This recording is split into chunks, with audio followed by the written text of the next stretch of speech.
think so. I would be happy to play any of those characters, but yeah.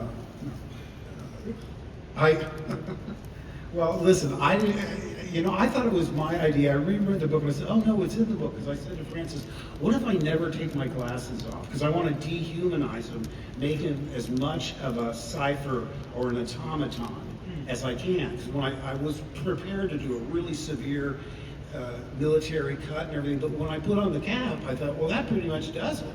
I don't really have to do anything with hair. When I put on the glasses, it makes him more and more, unrelatable as a human being. And I thought that was my idea, and I was rereading the book. I think it's in the book that he never takes his glasses off. I'm not sure. Well, you have a lot of experience playing opposite a character who has sort of covered eyes and a mask. Yeah. Obviously, the Guyver. We're talking about the Guyver. Yeah, we're talking about Oh, I never saw it. And it's not because I didn't want to see it. Usually what happens is if they have a premiere or something, I'll always go. But if they just release it, sometimes they don't even tell you. So, and it's always expectations. I've always said one of the reasons I think it worked out for me to play the Joker was right around that time they announced that Michael Keaton was going to play Batman. And all the fans freaked out. Oh, he's Mr. Mom, he's a comedic actor, before they'd even seen it. Now, within weeks of that, they asked me to come in and audition for the Joker, and I thought, normally you have performance anxiety. If you really want something, and I tell actors this, even if you don't feel that way, act aloof. Act like you don't care, because there's a certain neediness that can bleed through and make people uncomfortable.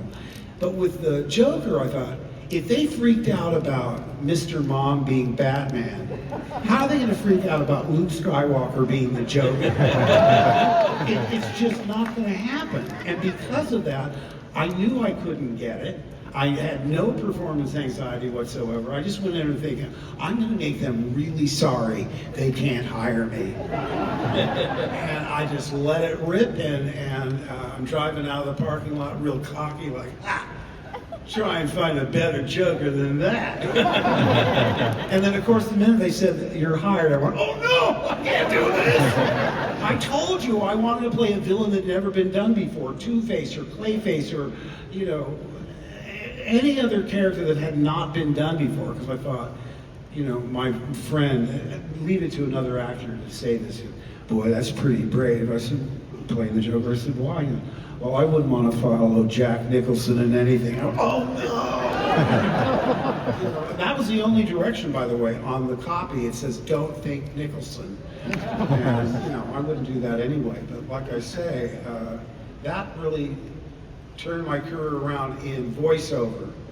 I've been getting these parts recently, like in House of Usher. That would have been a routine character for me in voiceover.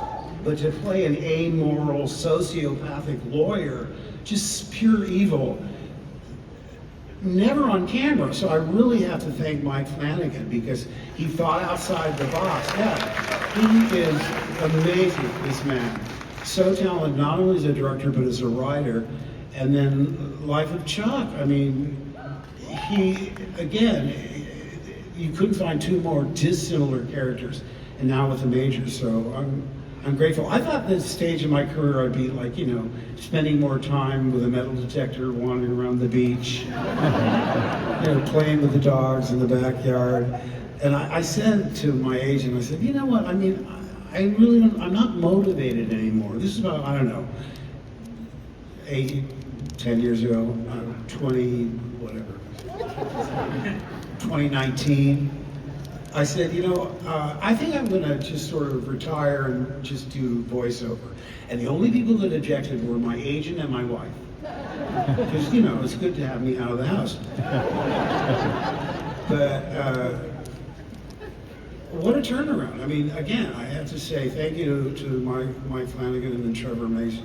Because that sort of kicked off this, I didn't expect to be this busy, A Wild Robot, The King of Kings, The Long Walk, The Life of Chuck. Oh, and this Christmas, I'm the arch nemesis of SpongeBob in the SpongeBob movie.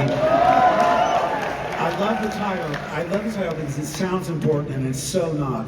The SpongeBob movie, Search for SquarePants. And it's the usual inspired silliness, but great fun. And if I do my job correctly, every child in America will hate my guts. Let's hear it for Mark Hamill's Villainary.